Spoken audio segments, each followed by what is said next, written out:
doesn't mean the same thing. Secondly, he says that they're going to improve international relations and trade deals. We think this is a massive burden they've taken upon themselves, which they probably didn't need to do, right? There are still massive reasons, like these stories still exist, the narrative still exists, the international relations problem still exists. It's still political suicide to align yourself with that group, right? The politicians themselves still belong to a group, given what recent memory that this is still in, so we don't think any of that happens, right? Thirdly, they say, you forget the other side and that's bad. That always happens in stories about the past and stories about your collective struggle. Do you know why? Because the grey story is not interesting, it doesn't sell, it doesn't win. It's not a story that you can ascribe to because then you're not good guys and bad guys, right? Those stories, particularly immediately after the event, don't work in the same way of uniting groups. We're going to talk about why that's worse, right? So Ireland, for example, doesn't recognise that Cromwell was a great figure for democracy because you know what? He did terrible things to them, right? People self-select for reasons. And finally, when they talk about education,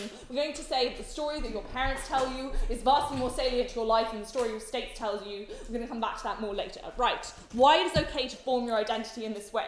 We think that a national identity without history, particularly without recent history, doesn't feel relevant to you. We think that particularly in the immediate aftermath of a situation, right, your origin story, your story of how your state came to be and came to be forged is the thing that defines you, right? Over time, states can move away from this. Irish national identity or American national identity, if any of those things, can be different now. But immediately after they broke away from colonialism, it had to be about that, right? It had to be about how they released themselves from that thing, from that oppression, because anything else would feel artificial. Anything else would feel like not the truth of what happened. So that needs to be the national identity that you form as a group. Origin stories have huge traction. Notice how even the hangovers of those origin stories still exist to an extent, like when America's we are the land of the free. Okay, there's a reason for that. It's because they came from tyranny, right? We think that violence is legitimate when you are throwing off oppression, or at the very least, violence is seen as legitimate when you think you are throwing off oppression. And that's how all of these groups feel, right? No one sees themselves as a war criminal. No one sees themselves as a murderer or a villain in these scenarios, particularly since it wasn't as one-sided as other historical situations have been, right? You think of yourself as the group that were hurt, and moreover, you feel like you have to undo the historical injustice that happened to you, right? You need to rectify what happened to you. That gets worse under the SI. We'll tell you more about that in a second.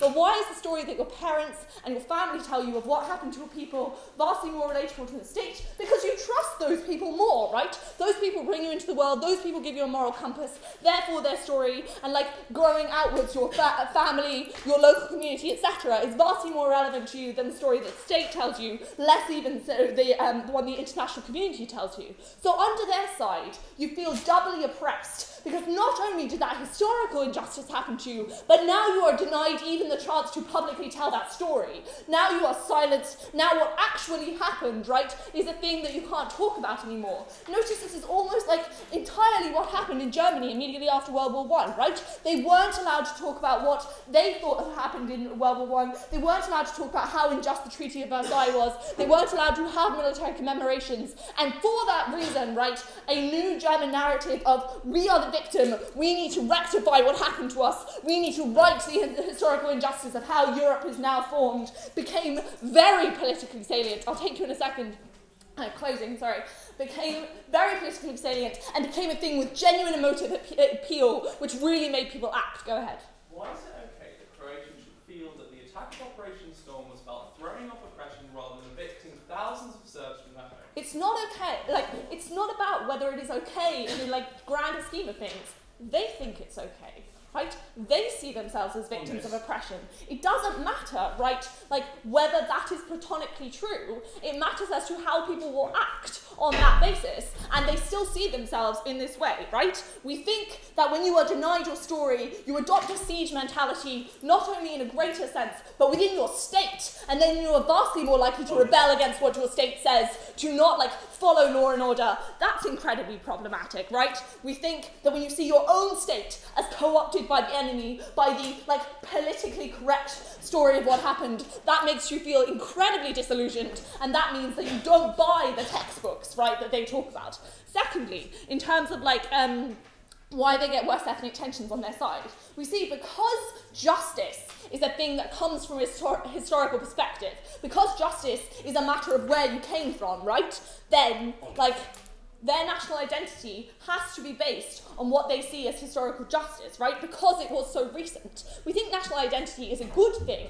not only because it makes you feel subjectively happy, and because it allows people to like cooperate better, and because it probably does have some basis in that you have something more in common with other people from your nation, but because you need it, especially in the stage that they are in, when you are forming a state, right? Forming a state has incredibly high entry barriers, there's incredibly hard things that you have to set up, and to get people to buy into that is the only way that you like overcome that hard historical process, and like that hard process where like your economy and other things aren't doing as well, right? You need that emotive national buy-in for people to stick through that process, and we think that given how historically recent these events are, any other national identity they want to talk about, any more pacifistic identity or like cooperative identity, isn't going to sell as well, isn't going to feel like what actually happened, isn't going to appeal to people in the same emotional, raw way, but moreover is going to make them feel like they are being denied something they belong to. What we think these commemorations do, although they do inflame things, as Freddie says,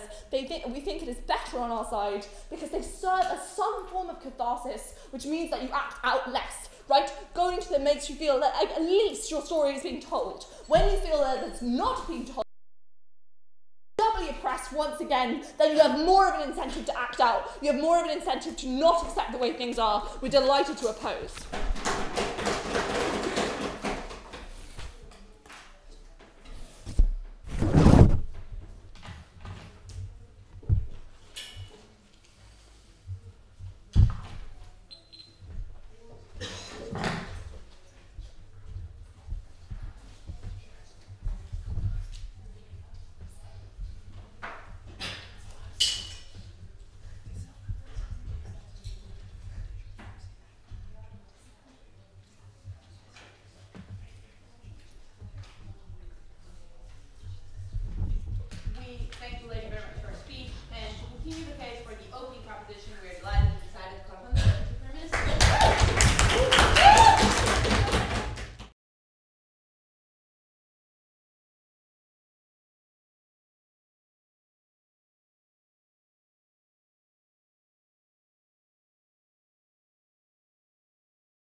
Just remember I'm on the internet, great. Cool. We get to commemorate free speech and the live content of the opposition because we first have to debate. In extending the case of Brock, I'm going to talk about two things. I'm going to further impact the idea of fermenting hatred as opposed to letting people like publicly celebrate or commemorate what they feel is their heritage, why that's worse. Number two, I'm going to talk about why it isn't actually legitimate for states to rewrite history, which is a sentence I thought I'd never actually have to prove in a debate, but there you go. First of all, a couple of points of rebuttal. Number one, they say, why is it that we can't have a cultural identity that isn't forged by violence? Like, deontologically, you probably could, right? We're talking about the real world. Most people choose the identity that feels most legitimate or authentic to them, or else they choose the identity that felt most authentic to their parents and got passed on. So it's possibly true that people could decide to forge an identity of peace and that kind of thing. It doesn't happen, right? It certainly doesn't happen when you tell people that that's the only identity they're allowed to have, right? That's worse. Number two, okay? They say that what we say is when at the point at which they're allowing us to mourn victims at home, right? See the fact that in order to mourn my father who was killed by Croat forces, that has to involve some level of culpability on the other side. So essentially, best case scenario, nothing changes on their side of the house because you still have that condemnation, right? That thing still goes on. Okay, fermentation of hatred. To say that I can stand here in this room with, I'm going to say, I'm assuming you're all British, right, Gulf bench, and say that my identity is formed out of colonialism and fine. Why is it not legitimate?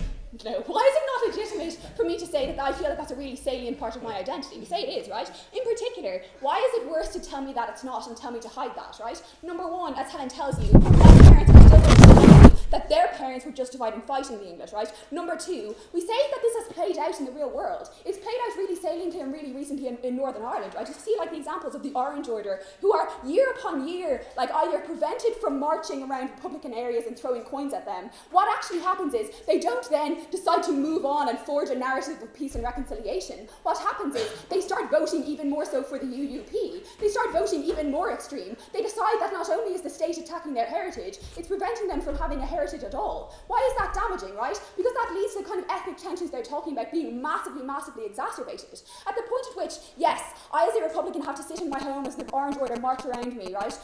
Twice a year. Yes, that is not probably best case scenario either, right? We still say it's better than my actual state being now formed by far-right parties who have gained more traction because you didn't allow those people the simple catharsis of living out what they feel is their identity. That's worse. So even if it's a marginal point, we still win, right? More so. Ian Paisley doesn't suddenly start voting Republican because you have now told him that he can't commemorate the Orange Order. Equally, Mladic and his supporters don't suddenly start supporting more progressive liberal things because you tell them that they can't have the identity they wanted. They just turn against the state that tells them they can't have that. That's worse. It leads to worse outcomes for more people. Okay, why is this, right? I've written other page. I'm assuming that I'm going to turn over. First of all, how do we get actual change? See the fact that I know I'm breaking all the rules of debating by using personal examples, right? I don't hate you, okay? Maybe my dad might have, right? But the thing is, I am now so temporally distant from what happened in my past that I don't feel the need to hate you for things that people who were not connected to you did. No, thank you, right? The problem is at the point at which you tell people further back in my genealogy that they're not allowed to dislike you either. No, thank you.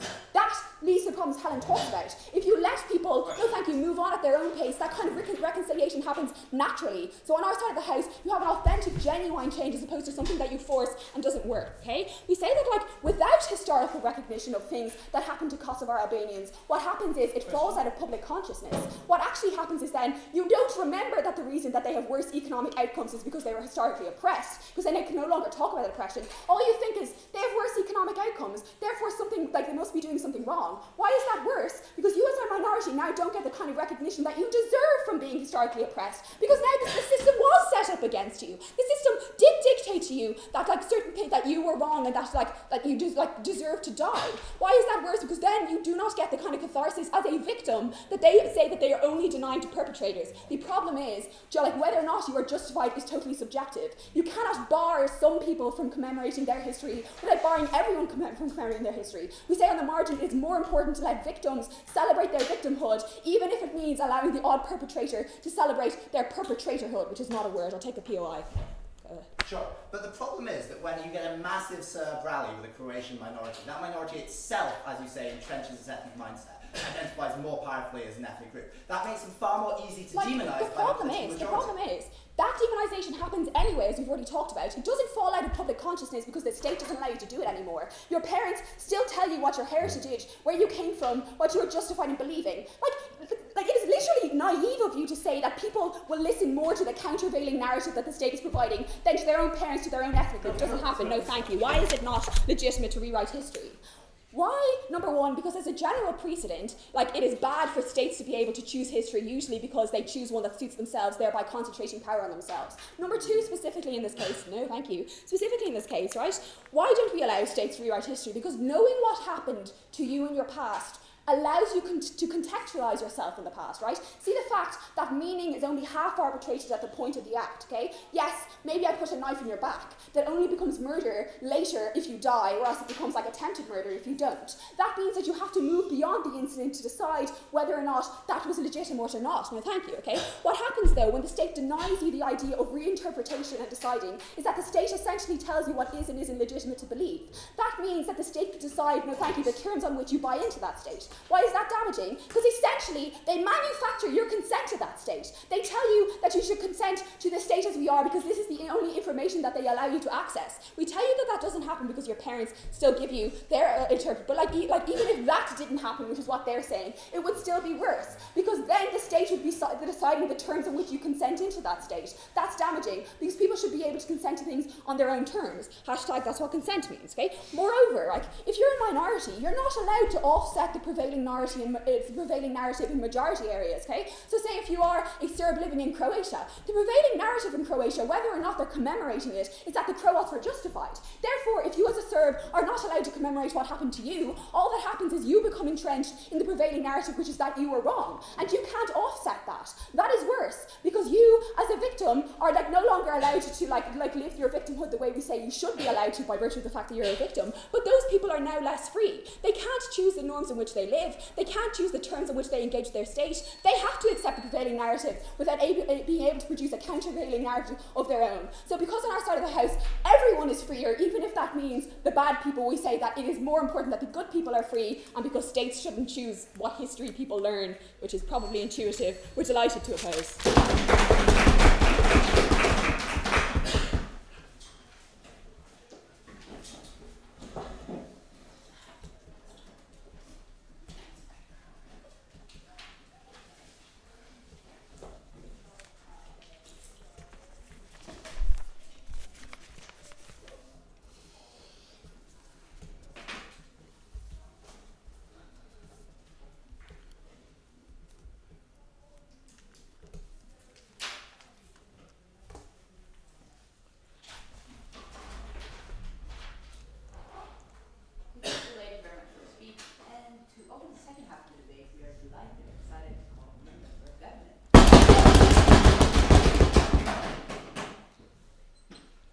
Madam Speaker, we would almost be prepared to concede that an ethnic nationalism based on catharsis would be fine if it were going to go away within a short, reasonable period of time. We don't think the opening opposition have fulfilled that burden, and so from closing government, what we're going to talk about is that these mournings and these commemorations provide systematic means to prolong this harmful ethnic nationalism and hate into the future and the harms which come from that. So I'm going to talk about that first and why that happens, and talk about the harms to all particular groups from these mainly minorities and economic stuff in the region. First, all Russia will be integrated apart from one extraneous thing, in terms of how much anger there would actually be at the point at which this happens. We think that lots of the reason why people are angry and so desperate to commemorate these things is because they're being commemorated across all of the states within Yugoslavia, right? We would point fundamentally to the fact that under this policy, all of the states are simultaneously stopping from doing this. That means you don't have something like Nikolic criticising the fact that the Croats are still celebrating the anniversary of Operation Storm and of Krajina, right? Because at the point at which you have that, there is no reason to whip up that tension and whip up the need to celebrate these things. And there is more incentive to whip up a need to move on. We're going to talk about that more a little bit later, everything else interwoven. Right, so The first thing I'm going to look at is what this sort of ethnic nationalism is and what sort of feelings go into it. And we're looking at two, really, like jingoism and emotional reaction. So the first thing, why is it jingoistic and excessively national? So when you go to these protests, you have like armies marching, you have people who essentially their fundamental role was to fight for your state against a different ethnic group, right? You have the national anthem playing, which is often built on like what is called liberation, but is often felt by other states as like something which is actually just justifying killing the ethnicity on the other side. It's something which very much needs to be framed and us against their mindset at the point at which it is surrounded by all of these nationalistic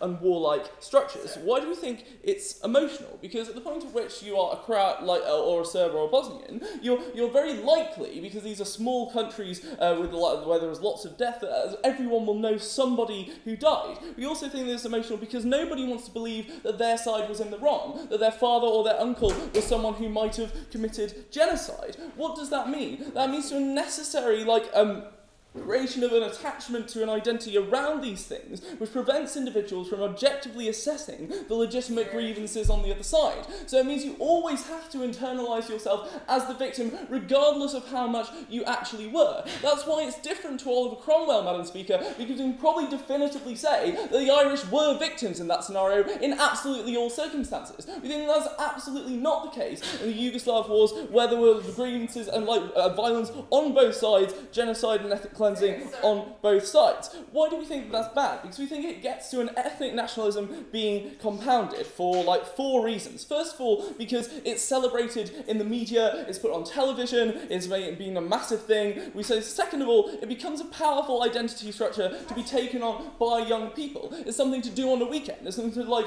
go and identify with other people on that basis. Third of all, it provides a vehicle for politicians to show off how nationalist they are, right? The point at which you recognise that you're far more electable if you're someone who identifies strongly as someone who is of the majority ethnic group in that nation. You provide a vehicle to stand up and shake that general's hand. Fourth of all, we think it creates huge social pressures to join in and form this identity structure, right? So places like schools, people want to know where you were on that day. People will want to know if you are proud of that thing happening. We think that for all of these reasons, it provides a vehicle to compound that ethnic nationalism. Why is that bad? Because we think as much as possible, a national identity has to have a civic base rather than an ethnic base. That's why all of Ben's random African examples actually make sense in this debate, right? Because it's the only possible way of protecting all citizens at the point at which you have an identity base which is actually feasible to look after all ethnic groups within that state. We think that as a duty of the state to foster that sort of thing. What are the particular actual harms which come out of these rallies, right? So the minority ethnicities are seen as enemies, right? So that means that you get the furthest right-wing groups and hooligans and people who just want to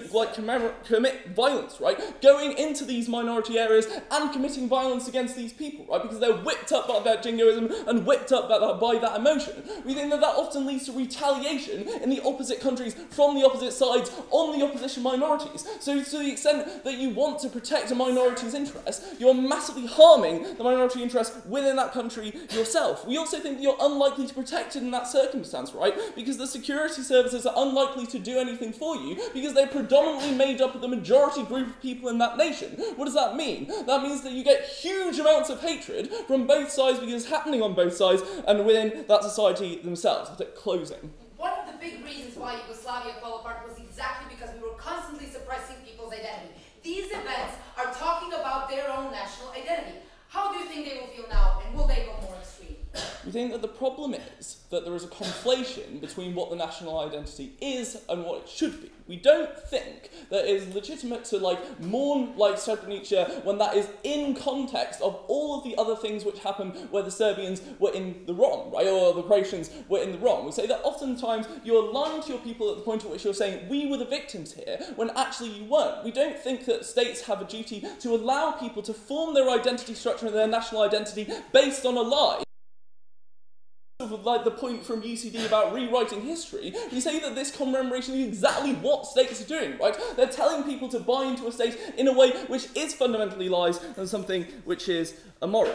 We also think that this gets compounded in domestic politics and actually leads to fundamental harms now, right? So in 2014, right, the Croatian government decided to implement a policy to get Serb minorities in the country to pay to register their homes, right? Bearing in mind that Serbian minorities within that country are often poor and can't afford to pay, we say that at the point at which that ethnic nationalism becomes compounded and policies are targeted at those minorities, that leads to grievances. We also think harms of tensions within the region in general. We would point out that these regions are massively dependent on the other countries in that region, right? Because there is no economic investment in regions which are volatile, right? You've got unstable transport, unstable labour market, and the potential of violence against you, right? That means that the deal like the Atlantic Group deal between Croatia and Serbia was so massively important, right? Because an example of countries cooperating when no one else outside of that area is willing. We say that also modern day policies like the one I just mentioned about Serbs paying to register their homes just have a potential for cross-border violence. We think that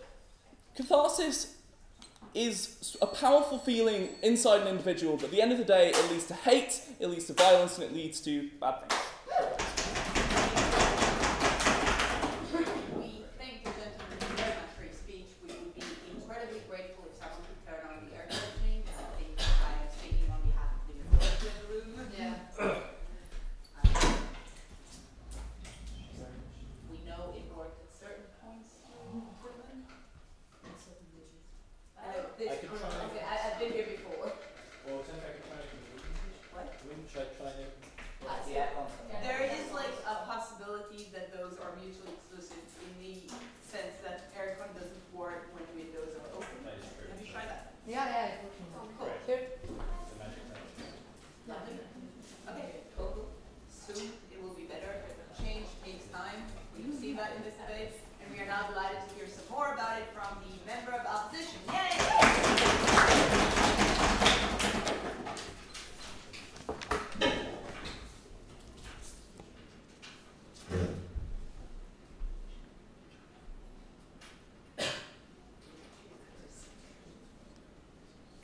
Madam Chair, in July of 1995, 8,000 Bosniaks were brutally slaughtered by Bosnian Serb forces in Bosnia. That is something that which should be always commemorated and something that which those victims deserve. It is not enough for opening to tell us, yeah, but minorities are harmed. These people who suffer that deserve the right to commemorate it. Then they tell, yeah, but what about, but they can commemorate privately. Those people were not killed as private citizens. They were killed by Bosniaks, as members of an ethnic group which were slaughtered only because of a different religion, and it is an insult to each one of those victims not to let them commemorate that as a collective. Let's talk about national identity in Yugoslavia and how this commemoration helps it. Rebuttal. 1. Economic cooperation doesn't happen. False. 1. CEFTA, the free trade agreement of this part of the region, biggest trade partners between themselves. Serbia exports most of its products to 1. Bosnia, 2. Croatia, and 3. Kosovo, who we even don't recognize as a state, Madam Chair, but we export significant amounts of products to them. We don't harm economic cooperation. Then they tell us, yes, but this harms minorities when they see a Croat president shaking the hand of Ante Gotovina. False. We went to Split. What harms people and minorities is average people on the ground. When we were almost attacked only because we speak a different dialect of Serbo-Croat. Those things still happen on both sides of the house. This is something that alienates people, not high-ranking officials. It is abhorrent to celebrate Operation Storm because it expelled 250,000 Serbs. We agree that is abhorrent, but here is the deal, Madam Chair. No one celebrates Operation Storm because it was ethnic cleansing.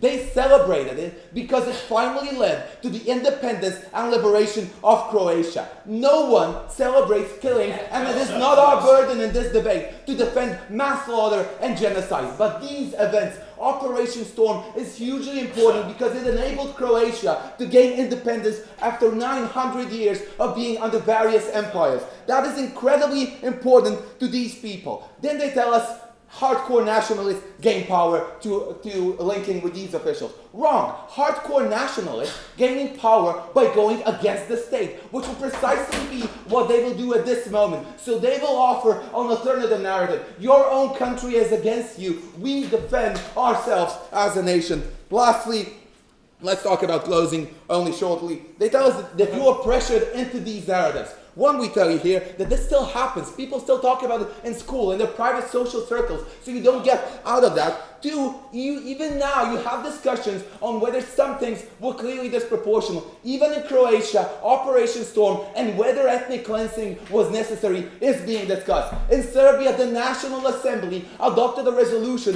which condemns Srebrenica as genocide. Those things are already discussed. Lastly, they have just one example, which is the Serbs have to pay to register their homes. Thankfully, we know about this, considering we are Serbs. All people in Croatia have to pay for that. That's number one. But number two, the Croat state has done a significant effort to try to bring those refugees back into Croatia and to try and rebuild their homes. So let's talk about national identity. Because they tell us all countries should be based on civic nationalism. And that's probably true. But here's the issue. We kind of already had that in this region. It was called Yugoslavia. So what happened? We were not able to discuss the events of the Second World War. That Croatia was a fascist state. That we had huge royalist forces in Serbia. All of those alternative groups were never able to discuss what happened during the war and how different ethnic groups attacked each other. Two, the churches, which are incredibly important to national identity, were suppressed. Three, Yugoslavianism was forced upon individuals and discussion of various events never happened.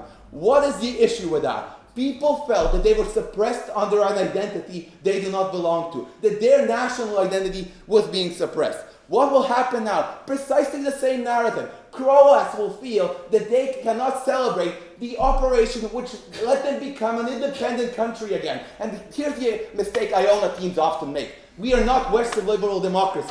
We can often say that our countries are just traders or EU puppet states, so we alienated from those states and those governments. So why are those governments important? How does this help? One, it reassures those people that their identity is safe and secure, that they can safely identify as Croats, as Serbs, or as Bosniaks through various events. So what does that lead to? That leads to a gradual discussion of events in time. After a long amount of time, when we got less passionate about World War II, we could finally discuss whether the firebombings of Dresden were perhaps a war crime. We say that those discussions can only happen when people can have time to internalize those things. Opening. If you are a minority in any one of these states, are you going to feel more or less safe when the majority is holding a rally that incites violence against you, irrespective of your own rallies that you can hold? I will probably feel even less sure, because now these majority groups will get more extreme precisely because of the reasons I told you. Why? Here's the deal. Politicians need to have the respect of their various national populations. Boris Tadic, the previous Serbian president, visited Srebrenica in 2005. It was seen as something of a coup in the country, but it created a huge discussion. The National Assembly then adopted a resolution in 2007. In 2008, it got into textbooks, but precisely because these events can be commemorated. The Croat state also started discussing Operation Storm only recently, but precisely because they were able to celebrate it for a long time and feel assured that their national identity is not threatened at all. So what does this all lead to? Because these politicians, by and large, push for reconciliation. They need to have the respect of their respective national populations. If they stop doing this, these states and these politicians will only be seen as Western puppets. So people will continue buying into extreme narratives, precisely which is what they did during Yugoslavia, where alternative narratives of how the Chetniks were great or the Croatian Ustaše, who were fascists, were great, because they were not able to see a different narrative because those things were put under the rug. The same thing will happen again. You will have a denial of genocide when those things cannot be discussed in the open, and these rallies and these commemorations precisely help that happen. At that moment, it is impossible to reach reconciliation because you can never have open public debate and open public discourse on these issues. Madam Chair, it is true that at this moment, these countries can be somewhat extreme, but we've seen this. The Yasukuni Shrine problem is happening precisely because the Japanese can't talk about World War II. If you let these people celebrate, in the long run, we can have reconciliation. Very proud to oppose.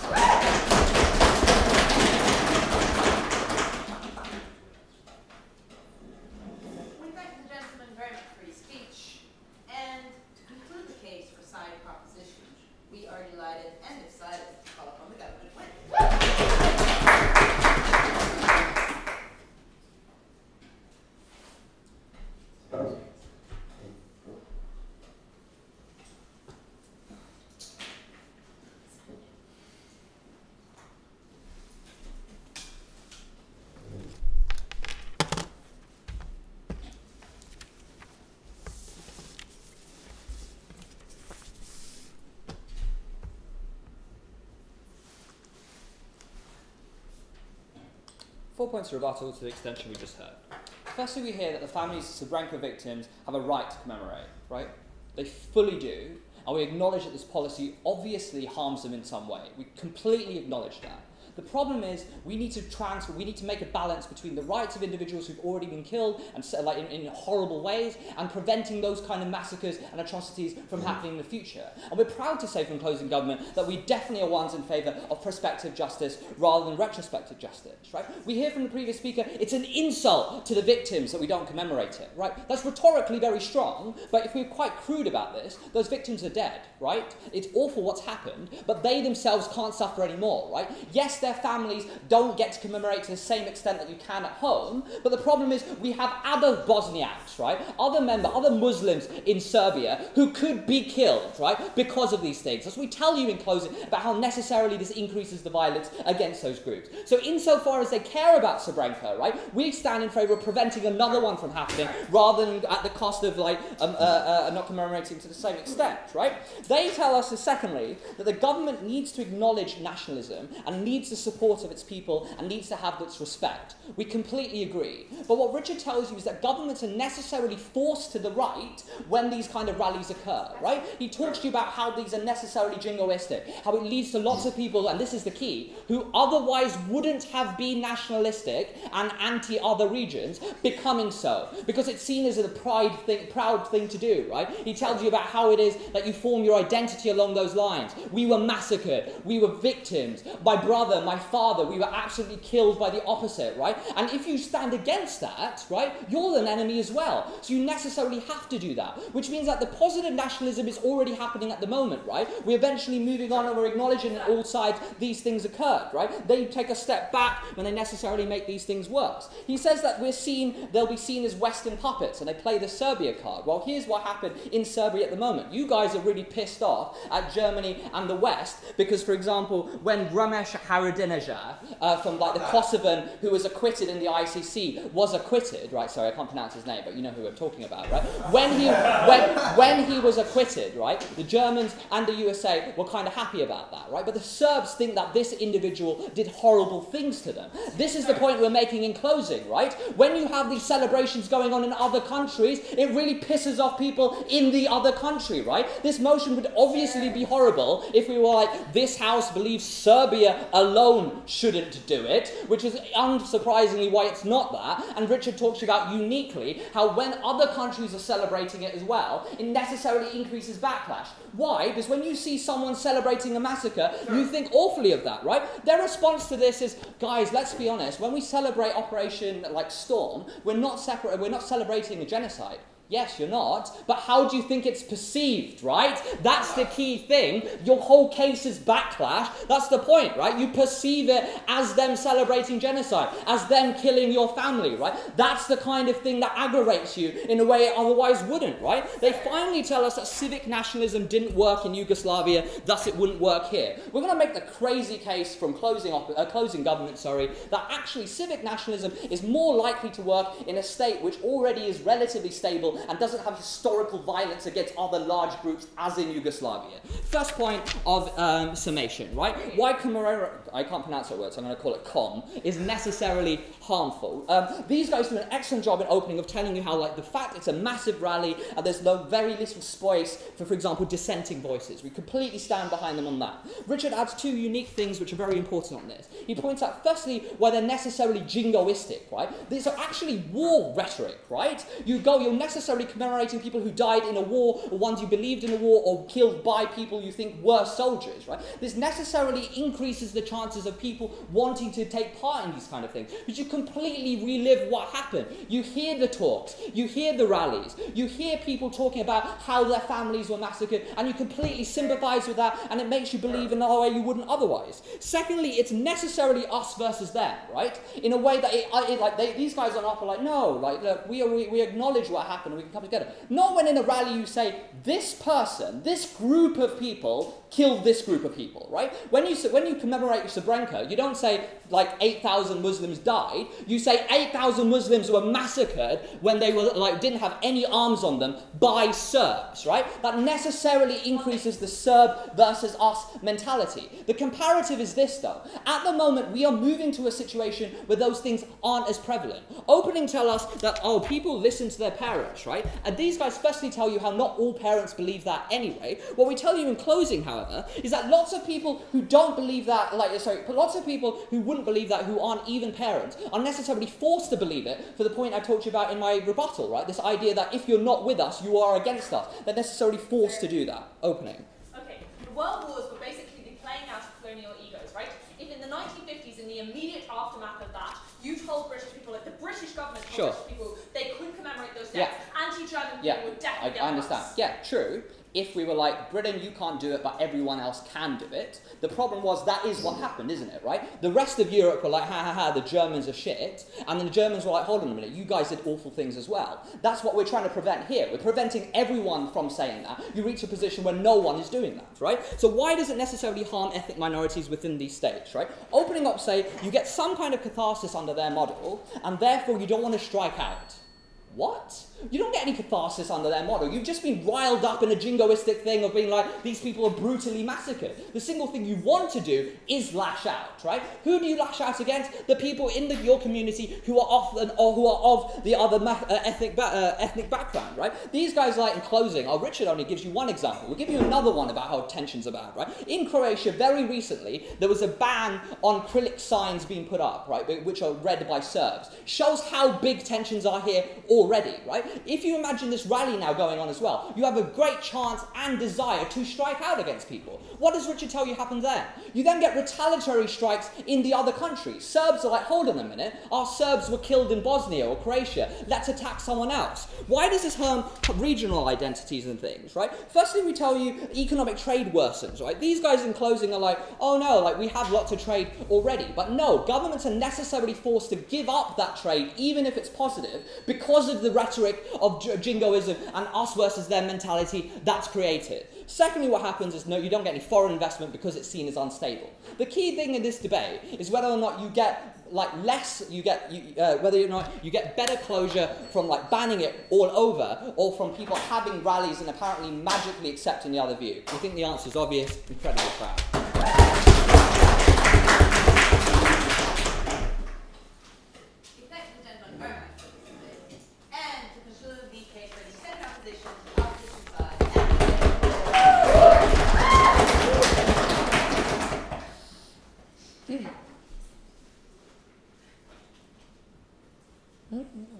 May I start? Okay. Thank you, Madam Chair. Two things I'm going to point out as a whip speech to summarize this debate. Number one, how commemorating events actually brings to building national identity of Yugoslavia. And number two, how we think that this is something that can actually lead to reconciliation and to a more moderate political system. We think those two things are actually the most important. Before that, a couple of responses. Number one, for Srebrenica, 4 things. Number one, families are still important. And families of the victims are still alive. And they have the right to have some kind of a link in order to, with Srebrenica, with their members of family who died. Number two, we think this is extremely important for the states. This is the event that defined huge part of Bosnia as a state, and we think they do have a right to commemorate in this event, to remember this event. 3 and 4 are very linked. Serbs should feel A, guilty, and B, realize how bad was this event. By commemorating this event, you're discussing about this event. You're talking to Serbs, to Bosnians, and to all other people about this event, and that is the way how our National Assembly finally stood up and said, yes, we committed a genocide. That is how people today feel guilty towards the things they did to Muslims, and that is the way which will stop the people to ever actually do that again. Also, second thing, they come out and say our governments are more radical. False. They are more moderate. Radicals and every single party in Serbia that was for big Serbia didn't enter the parliament, Madam Chair. Croatian Party of Rights also failed. Vučić, our prime minister, who used to be radical, is now completely moderate, and that is the way how he won the vote, by changing the narrative that existed, which was radical before. So false. We're getting more moderate. Number 3, they say no one should celebrate, therefore we won't have problems. False again. No one celebrated their national identity in Yugoslavia, which is exactly what led to the fact people feeling suppressed, which is exactly the fact that made people think someone else is dictating to me who should I be and who I am. That is exactly what happened. Plus, you have collective memory. We all know that happened. We all know that someone is banning to us to talk about it, and that is how you get a conflict, by someone feeling banned and therefore insecure. Let's talk about the fourth thing. Once you have an ethnic group that had so many events they've been through together, that is such a huge part of their identity, that there is no way you can introduce some civic nationality in which they're going to believe. Because once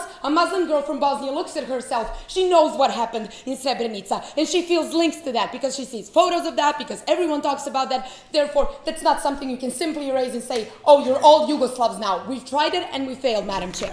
Let's talk about building a national identity. So during Yugoslavia, exactly what happened is what government is proposing here today. Huge identity suppression. I couldn't talk openly about my religion. I couldn't go to church openly. I was suppressed to actually express myself through my religion. Number two, we had a singer coming out and saying, I'm a Yugoslav, and everyone had to believe that we're all Yugoslavs, even though no one really felt like that. Number three, you couldn't in any way express your specific stuff as Bosnian, as Croat, as Serb, because we all had to be Yugoslavs. Fourthly, once some states asked for more political autonomy, no one gave them that political autonomy. Rather than that, they said, Yugoslavia is going to gather you all and you will all do what we want you to do.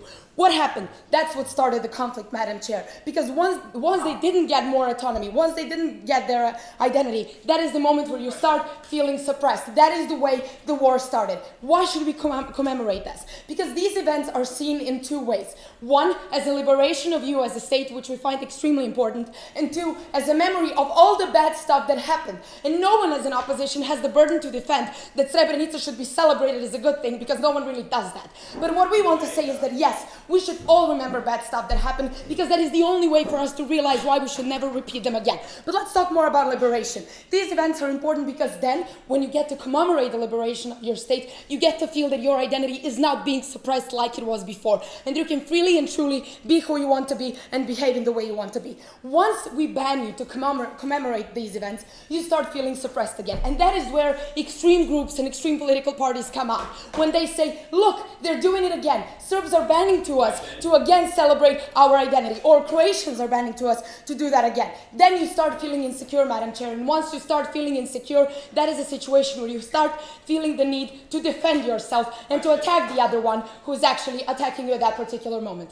Closing. Okay, so your identity and, for example, the prevalence of Nationalist Party is obviously going to increase marginally by this policy, but not as much as when they can point to celebrations of the genocide of your people happening next year. No, because no one is celebrating genocide as a good thing. We are talking about that as something bad that happened and that had huge impact on defining Bosnian identity and Bosnian state. Let's go to reconciliation. So, with allowing this, people feel secure. And we already see that, Madam Chair. We are memorizing these events publicly. And as my partner pointed out, we are trading with Kosovo, with Bosnia, with Croats. We had a good cooperation with them, even though we are celebrating these events. Why? Because I don't feel insecure. Because I can feel and publicly say I'm a Croat. This event was the event that helped me become an independent state.